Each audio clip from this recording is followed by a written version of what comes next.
الشتا حل، وانا فقيرة حال واهلي فقارا. يا شاعري عن مطلبي للبشر قل، صيته تبي ما طف حنادي ويارا.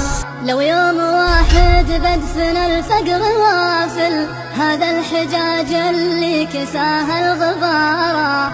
وادوس بقدامي على فرشة الزل، لو نص يوم اهجر حياة الطفارة.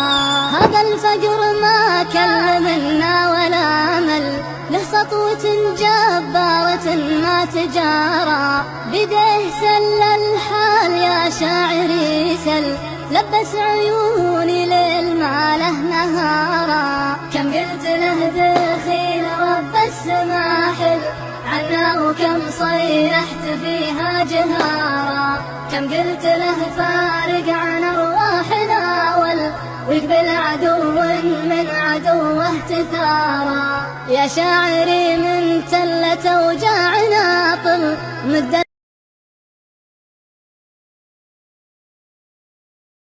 أبناء أعمى وأطرم ومنشل، تلقى الأسى يسكن عيون الصغارى. تلقاها ياكل ناحلة ما لها ظل، عنها يطيح من النحول الإزارة. تشرب قهر والقوت بحلوقها ذل، رغم الفقر تلبس عبات الوقارة.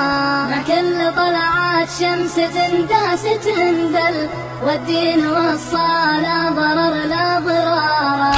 مهرهم ديم الرفاهية بل ضمي الكبود إن كان بل الصحارى. حنا وطن والفقر غازي ومحتل، والعرض عن عين الرذيلة توارى. نعرف طريق المال ونشوف وندل، بس الثمن خزي وفضيحة وعارى. ونخاف ثوب الطهر في يوم يبتل، الفقر كافر والمصايب كبر.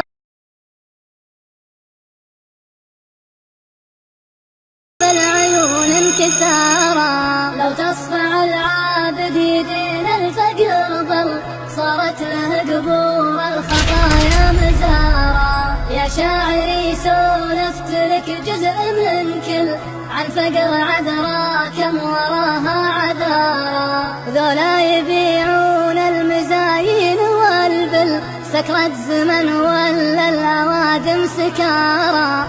ناظر عيوني ما بها ماطر هل، جفت سحايبها بليل السهارى. تبقى قضيات فقرنا ما لها حل، يا شاعري ماتت قلوب الغيارى. راحت وانا اقول الفقر شخص من حل، ابغى اداريها وهي ما تدارى. اخاف اصرح دمع على راسي تهل، سحب المصايب